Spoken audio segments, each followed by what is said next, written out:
नमस्कार, मैं Sunil Rawat, animation department, Minerva institute. हम बात करेंगे कि एनिमेशन होता क्या है और इसमें जॉब कहाँ-कहाँ उपलब्ध है। तो सबसे पहले हम बात करेंगे कि एनिमेशन होता क्या है, इसके बारे में थोड़ा-सा हम समझेंगे। एनिमेशन 2 चरणों में पूरा होता है, एक है 2D एनिमेशन और एक है 3D एनिमेशन। तो जैसे मैंने बोला कि एनिमेशन को पहले हम समझेंगे कि एनिमेशन होता क्या है। नॉन लिविंग थिंग्स, सपोज हमें कोई नॉन लिविंग थिंग्स है, उसमें मोशन देना है, उसको सजीव करना है, तो हम उसके लिए क्या करेंगे? कंप्यूटर के थ्रू या मैनुअल ड्राइंग बनाते हैं, उसकी शीट्स बनाते हैं और हम डिफरेंट डिफरेंट पोजेस बनाते हैं किसी शीट्स पे और उसको रैपिडली चलाते हैं। तो जब हम उनको रैपिडली चलाते हैं तो अलग अलग जो स्टेप्स बनाए हुए हैं वो हमें कैप्चर होते हुए ऐसे दिखते हैं कि वो मोशन में आ गए हैं। तो इस तरीके का जो प्रोसेस होता है वो एनिमेशन कहलाता है। अब रही बात कि एनिमेशन कहाँ कहाँ यूज हो रहा है, तो एनिमेशन आज के टाइम पे हर एक फील्ड में यूज हो रहा है। चाहे आपका मेडिकल फील्ड हो, चाहे आपका एजुकेशन हो, चाहे आपका न्यूज़ वाला पार्ट है, सारी जगह एनिमेशन का यूज हो रहा है। एडवर्टाइजमेंट में एनिमेशन का यूज हो रहा है। अब बात करते हैं कि दो चरण जो बताए थे एनिमेशन के, 2D और 3D। पहले 2D से हम स्टार्ट करते हैं। 2D में क्या होता है कि हम शुरुआत में ड्राइंग एंड स्केचिंग की स्किल्स डेवलप करवाते हैं। उसके बाद हम उनको सॉफ्टवेयर्स पे जाके डिजिटली रिड्रॉ करवाते हैं। ठीक है, तो जो डिजिटली सॉफ्टवेयर्स होंगे वो हमारे पास 2D के पार्ट पे है, अडोब फोटोशॉप और इलिस्ट्रेटर, अडोब इलिस्ट्रेटर। और इसके साथ साथ हमारे पास है कोरल ड्रॉ। दो सॉफ्टवेयर जो है, कोरल ड्रॉ और इलिस्ट्रेटर, ये है हमारे वेक्टर बेस्ड सॉफ्टवेयर। ठीक है, इनमें हम लार्ज स्केल पे कोई चीज क्रिएट कर सकते हैं। जबकि हमारे पास रास्टर सॉफ्टवेयर आता है फोटोशॉप, इसमें हम इमेज एडिट कर सकते हैं। इट मीन्स कि हमने इमेज क्लिक की और उसके बाद उसमें कलर करेक्शन करना है या थोड़ा सा सेचुरेशन लेवल या थोड़ा सा उसमें कुछ चीज़ें एनहेंस करनी है, तो उसके लिए हम क्या करते हैं, फोटोशॉप का यूज करते हैं। अब जब ये फोटोशॉप में हमने 2D का प्रोसेस कर दिया है, तो उसके बाद हमारे पास एक और एडवांस सॉफ्टवेयर आता है, 2D एनिमेशन फ्लैश। तो इसमें कार्टून जो हमने ड्राइंग के थ्रू कोई चीज क्रिएट की है, उसको हम यहाँ पे मोशन वे में लेके जाएंगे। तो वो कैसे लेके जाएंगे? हमको फ्रेम बाय फ्रेम इसके ड्रॉ करने पड़ेंगे। उसके लिए हमारे पास है 2D एनिमेशन फ्लैश सॉफ्टवेयर। तो उसके थ्रू हम 2D में जो कार्टून बनते हैं या कार्टून के अलावा कोई भी चीज नॉन लिविंग थिंग्स है, उसको हमने डिफरेंट स्ट्रक्चर में कन्वर्ट होते हुए दिखाना है, तो उसके लिए हम यूज करते हैं 2D एनिमेशन फ्लैश सॉफ्टवेयर। ठीक है, अब उसके बाद आता है इन्हीं के साथ जो इंगेज हो सॉफ्टवेयर होते हैं, उनमें आता है ऑडियो एडिटिंग, जो हम अडोब ऑडिशन से कंप्लीट करवाते हैं। और एक आता है वीडियो एडिटिंग, जो अडोब प्रीमियर प्रो से कंप्लीट करवाते हैं।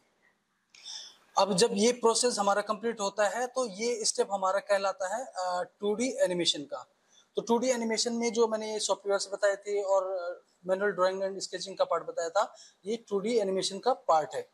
अब रही बात कि इसमें जॉब सेगमेंट क्या क्या है, तो शुरुआत में जैसे मैंने बताया कि अगर आप ड्राइंग एंड स्केचिंग अच्छी है तो आप स्केच आर्टिस्ट बनते हैं। ठीक है, और उसके बाद आप दो सॉफ्टवेयर जो मैंने बताए थे 2D के लेवल पे, फोटोशॉप, इलिस्ट्रेटर, और एक और एडिशनल सॉफ्टवेयर जो बताया था कोरल ड्रॉ, इनको सीख जाते हो तो आप ग्राफिक डिजाइनर की जॉब अचीव कर सकते हो।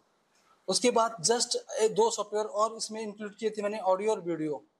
तो ऑडियो और वीडियो के पार्ट पे आप वीडियो एडिटर बन सकते हो। यहाँ पे एक और सॉफ्टवेयर हमने डिस्कस किया था, Adobe flash, 2D animation flash. तो इसमें क्या है कि जब आप ये सॉफ्टवेयर सीख जाते हो, आप 2D एनिमेटर जॉब अचीव कर लेते हो। ठीक है, तो ये 2D के पार्ट पे जॉब सेगमेंट बताया मैंने। अब आते हैं 3D के पार्ट पे। तो 3D जो सॉफ्टवेयर है हमारे पास यहाँ पे ऑटोडेस्क के हैं, 3ds मैक्स और 3D माया। पहले हम बात करते हैं 3ds मैक्स की। 3ds मैक्स में क्या क्या चीज़ें होती हैं? इसमें कंप्लीट प्रोसेस होता है कि जहाँ पे हम मॉडल बनाते हैं, मॉडल बनाने के बाद हम उस पर टेक्सचर करते हैं, फिर आता है रिगिंग करना, फिर आता है लाइटिंग करना, फिर आता है एनिमेशन करना उसको, और एक प्रोसेस आता है रेंडर करना एट द एंड, मतलब कि जब सारी चीजें कंप्लीट हो गई उसको रेंडर करते हैं, फाइनल आउटपुट के लिए रेंडर करते हैं। तो शुरुआत का जो पार्ट बताया था मैंने कि मॉडलिंग, तो जो मैक्स के पार्ट पे मॉडलिंग बता रहे हैं हम, उसमें 3 तरीके की मॉडलिंग होती है। एक होता है आर्किटेक्चर मॉडलिंग, जिसमें आप इंटीरियर डिजाइनर और एक्सटीरियर डिजाइनर का कंप्लीट पैकेज प्राप्त करते हैं, कि उसमें आपको इंटीरियर डिजाइनिंग भी सिखाई जाती है और एक्सटीरियर डिजाइनिंग भी सिखाई जाती है। और मॉडलिंग का ही दूसरा पार्ट है, उसमें आप प्रोडक्ट मॉडलिंग, जहाँ पे आपको प्रोडक्ट मॉडलिंग इट मीन्स की just like I have a mobile, इस तरीके का आपको मोबाइल डिजाइन करना है, तो ये प्रोडक्ट मॉडलिंग का पार्ट होता है। ठीक है। और एक और पार्ट आता है, जैसे सपोज करो करेक्टर डिजाइनिंग। करेक्टर डिजाइनिंग सुना होगा, तो उसमें करेक्टर डिजाइनिंग मतलब रियल ह्यूमन करेक्टर भी आप डिजाइन कर सकते हो, या कार्टून करेक्टर जो मूवी के लिए, मूवी लेवल के लिए बनते हैं, या आजकल गेमिंग सेक्टर में जो गेम इंडस्ट्री है उसके लिए गेम कैरेक्टर डिजाइन करना है, तो वो कैरेक्टर डिजाइनिंग का पार्ट आएगा। तो 3 तरीके की मॉडलिंग बताई मैंने इसमें 3ds मैक्स में। एक है आर्किटेक्चर मॉडलिंग, जिसमें इंटीरियर और एक्सटीरियर डिजाइनिंग कंप्लीट करवाया जाता है। एक है प्रोडक्ट डिजाइनिंग, जहाँ पे प्रोडक्ट मॉडलर जो है प्रोडक्ट डिजाइन करता है। और एक है कैरेक्टर डिजाइनिंग, सपोज किसी को रियल कैरेक्टर बनाना है तो रियल कैरेक्टर बना सकते हैं, या फिर कार्टून कैरेक्टर जो मूवी वगैरह कार्टून मूवी के लिए डिजाइन होते हैं वो बना सकते हैं। अब बात करते हैं, सेम प्रोसेस है इसका माया 3D, ऑटोडेस्क 3D माया का। तो उसमें भी सेम प्रोसेस चलता है, बट उसमें एक चीज थोड़ा लिमिट हो जाती है, वो है आर्किटेक्चर। उसमें आप एक्सटेंड लेवल पे आर्किटेक्चर का यूज नहीं कर सकते, क्योंकि उसमें यूनिट स्केल इतना प्रॉपर सेटअप नहीं दिया हुआ है कि हम प्रॉपर मेजर कर सके कि इसने इतने सेंटीमीटर के हिसाब से ये चीज हम बना रहे हैं। तो वहां पे हम आर्किटेक्चर वाला पार्ट लिमिट कर देते हैं। बाकी अदर पार्ट उसमें जो आते हैं, करेक्टर डिजाइनिंग उसमें भी आएगा, करेक्टर मॉडलिंग, प्रोडक्ट मॉडलिंग उसमें भी आएगा। ठीक है, ये सारी चीजें उसमें भी आएंगी। सेम चीज उसमें टेक्सचरिंग पार्ट भी आएगा, उसमें रिगिंग पार्ट भी आएगा, उसमें लाइटिंग पार्ट भी आएगा, उसमें रेंडरिंग पार्ट भी आएगा, और एट द एंड उसमें एनिमेशन का पार्ट भी आएगा। ठीक है। अब बात करते हैं कि जॉब सेगमेंट 3D के पार्ट पे, चाहे वो 3ds मैक्स है या 3D माया है, तो उसमें जॉब सेगमेंट कहाँ पे है। तो हमने शुरुआत का प्रोसेस बताया था कि अगर 3ds मैक्स में वो मॉडलिंग प्रोसेस में आता है, तो वो एज ए इंटीरियर डिजाइनर अपना फ्यूचर बना सकता है, एज ए एक्सटीरियर डिजाइनर अपना फ्यूचर बना सकता है, एज ए प्रोडक्ट डिजाइनर अपना फ्यूचर बना सकता है, एज ए कैरेक्टर डिजाइनर अपना फ्यूचर बना सकता है। ठीक है। तो ये है मॉडलिंग वाला पार्ट, इसमें इतने सेगमेंट बता दिए मैंने जॉब के। देन आता है उसके बाद टेक्सचरिंग का। टेक्सचर में क्या होता है, टेक्सचर में हमने जो मॉडल बनाया है उसमें हमने जिस तरीके का उसमें कलर टोन देना है, या अगर कोई क्लॉथ टाइप का आपने कुछ चीजें उसमें बनाई है, तो उस क्लॉथ को कैसे आपने टेक्सचर करना है, वो पार्ट आता है टेक्सचरिंग का। तो वो कौन करता है, जो टेक्सचर आर्टिस्ट होता है। तो एक जॉब टेक्सचर आर्टिस्ट की इसमें डेवलप हो जाती है। और इसके बाद का प्रोसेस आता है कि रिग। रिग मतलब कि जिसमें रिगर, एक जो जॉब सेगमेंट बनता है वो रिगर का बनता है। तो रिगर कौन होता है, जो कैरेक्टर जो हमने बनाया है उसके अंदर बोन सेटअप करना। जैसे सपोज हम ह्यूमन बीन है, तो हमारे अंदर जो स्केलेटन लगा हुआ है, किस स्ट्रक्चर किस तरीके से बनाया हुआ है संरचना, वैसे ही आपने जैसा मॉडल क्रिएट किया हुआ है उसको उसी हिसाब से आप क्या करोगे, बोन सेटअप करोगे। तो बोन सेटअप कौन करता है, जो रिगर आर्टिस्ट होता है। तो रिगर आर्टिस्ट एक जॉब सेगमेंट हुआ इसमें। अब आते हैं लाइटिंग आर्टिस्ट की बात। लाइटिंग आर्टिस्ट जैसे सपोज करो जिस इन्वायरमेंट में मैं बैठा हूँ, कि कहाँ से लाइट ग्लो हो रही है, कितना पार्ट मेरा इल्यूमिनेट कर रहा है। ठीक है, ये सारा हमें क्या करना है, जो लाइटिंग पार्ट है उसमें हम ये चीज सीखते हैं। तो ये कौन करता है, जो लाइटिंग आर्टिस्ट होता है। तो उसमें सेम चीज आपने किस इन्वायरमेंट में किस सेटअप में आपको कैरेक्टर को मोशन करवाना है, आपने बैकग्राउंड बनाना है, या खाली रूम में उसको वॉक कराना है, या कहीं आउटर प्लेस पे आउटडोर शूटिंग के लिए आपने उसको यूज करना है उस कैरेक्टर को। तो आपको आउटडोर के लिए सनलाइटिंग का कैसे इस्तेमाल होगा, इंडोर के लिए जो ये हमारे पास लाइट होती है इंडोर की, उसको कैसे इस्तेमाल करना है कि प्रॉपर लाइटिंग का सीन सेटअप हो। तो ये कौन करता है, जो लाइटिंग आर्टिस्ट होता है। तो एक जॉब सेगमेंट लाइटिंग आर्टिस्ट की भी यहाँ पे बनती है। अब बात करते हैं रेंडरिंग की। तो रेंडरिंग क्या है, एक प्रोसेस है जहां आपने जैसे मॉडल बनाया, उसको टेक्सचर दे दिया, उसको रिगिंग कर दिया, उसके बाद आप उसको लाइटिंग लाइटिंग के साथ प्रॉपर दिखाया, उसके बाद लास्ट में आउटपुट चाहिए आपको उसका। तो आप क्या करते हो, उसका रेंडर निकालते हो।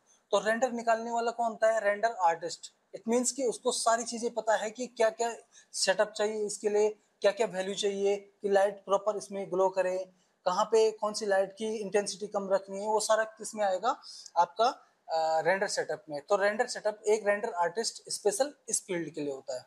और एक और चीज जहाँ पे मैंने थोड़ा सा मिस कर दी वो था एनिमेशन। ठीक है, 3D एनिमेशन। तो जैसे आपने मॉडल कंप्लीट बना दिया, जिसमें आपने मॉडलिंग किया, कैरेक्टर में मॉडलिंग कर दिया, उसके बाद आपने उसमें टेक्सचर दे दिया, उसके बाद आपने उसमें रिग कर दिया, मतलब बोन सेटअप लगा लिया, उसके बाद आपने उसमें लाइटिंग दे दी, और आपने उसके बाद उसको मोशन कराना है। मोशन मतलब कि वो कैरेक्टर मूव कर रहा है, वो एक्टिविटी कर रहा है। तो उस कंडीशन में आपको क्या करना है? जो उसमें मूवमेंट दे रहा है, जब तक वो आपने बोन सेटअप लगा दिया, उसके बाद मूवमेंट देना जो प्रोसेस होता है उसको बोलते हैं एनिमेशन। और वो कौन करता है एनिमेशन? एनिमेटर। तो जो 3D के पार्ट पे एनिमेशन करेगा उसको 3D एनिमेटर का टाइटल दिया जाता है। एक जॉब सेगमेंट 3D इसका जो मैंने अभी डिस्कस किया 3D एनिमेटर का पार्ट बन जाता है। अब जब ये चीजें सारी चीजें हो जाती हैं, तो ये 2D और 3D का ये अलग अलग डेफिनेशन मैंने बताया। 2D के लेवल पे 2D एनिमेटर बनता है, 3D के लेवल पे 3D एनिमेटर बनता है। तो इसमें जॉब सेगमेंट मैंने दोनों में बता दिए। अब इसके अलावा एक और सॉफ्टवेयर जो आजकल बहुत ज्यादा चल रहा है, सॉफ्टवेयर इट मीन्स की डिजिटल कंपोजिशन उसको कह सकते हैं, जहां पे आपने सुना होगा वीएफएक्स पार्ट। वीएफएक्स पार्ट क्या है? वीएफएक्स किसी भी कोई भी स्पेशल इफेक्ट आपको सीन में क्रिएट कराने हैं, जो अपने कंपोजिशन बनाना है उसमें क्रिएट कराने हैं। इट मीन्स कि वो फायर ब्लास्ट का हो सकता है, वो कुछ मैजिक फ्लेयर्स हो सकते हैं, या कुछ भी इस तरीके की चीजें बनानी हो, तो उसके लिए आपको क्या करना पड़ेगा? ये प्रोसेस फॉलो करना पड़ेगा कि उसमें आपको वीएफएक्स का पार्ट सीखना पड़ेगा। तो ये किस सॉफ्टवेयर के थ्रू हम सिखाते हैं? Digital composition. तो इस सॉफ्टवेयर, इसके लिए हम सॉफ्टवेयर यूज करते हैं एडोबे आफ्टर इफेक्ट। ठीक है, इसी में एक और पार्ट आता है, इसी में जो डिजिटल कंपोजिशन वाला पार्ट है, कि आपने मूवी में देखा होगा कि मैक्सिमम मूवी क्या बनते हैं? ग्रीन स्क्रीन के आगे या ब्लू स्क्रीन के आगे। तो ये क्या है? क्रोमा सेटअप होता है। तो इसको कैसे रिमूव किया जाता है? ये भी एक प्रोसेस है, ये वीएफएक्स के सॉफ्टवेयर के थ्रू ही हम इसको रिमूव कराते हैं। तो ये जो मैंने सारा प्रोसेस बताया एनिमेशन का, ये शुरू होता है हमारा 2D लेवल से और 3D लेवल तक, और इसमें स्पेशल इफेक्ट, ये सारी चीजें जो मैंने डिस्कस की है, ये कंप्लीट पैकेज आपका एनिमेशन के अंदर आता है। ठीक है, तो मेरे हिसाब से जितना मैंने गाइड कर दिया है इतना काफी रहेगा समझने के लिए। तो मैं अपने सेगमेंट को यहीं पे स्टॉप करता हूँ। शायद ये आपको पसंद आए, और इसी तरीके से इसमें आप करियर बना सकते हो। और बेस्ट वे है कि इसमें सबसे अच्छी चीज है कि आज के टाइम पे, करंट टाइम पे सबसे ज्यादा जॉब हमारे एनिमेशन सेगमेंट में, एनिमेशन कंपनी में, एनिमेशन पोर्टफोलियो में, जहां पे आप कितनी जॉब जो मैंने बताई है ये सारा आप अचीव कर सकते हो। और इसके लिए आपको मेट्रो सिटीज, जैसे आपने देखा होगा कि मुंबई, बेंगलोर, हैदराबाद, पहले इन्हीं सिटी में ये जाना पड़ता था आपको कंप्लीट एनिमेशन कोर्स करके। बट आपके पास क्या है कि जो 2D और 3D के पार्ट के बेसिक चीजें हैं, उनको आप एज ए फ्रीलांसर भी आप जॉब इसमें अचीव कर सकते हो, एज ए फ्रीलांसर भी आप इसमें वर्क कर सकते हो। और अगर एज ए फ्रीलांसर आपको जॉब वो नहीं करनी, तो आपको 2D और 3D के लेवल पे जो बेसिक जॉब है, जैसे 2D एनिमेटर और स्केच आर्टिस्ट, इलिस्ट्रेशन आर्टिस्ट, ये सारा आप क्या कर सकते हो? जो आपकी जहाँ पे आप सिटी में हो, इस जगह आप इनकी जॉब आराम से अचीव कर सकते हो, क्योंकि इंडस्ट्री इतनी वास्ट हो सकती है, आपको ये जॉब इजीली अपनी सिटी में प्रोवाइड हो जाते हैं।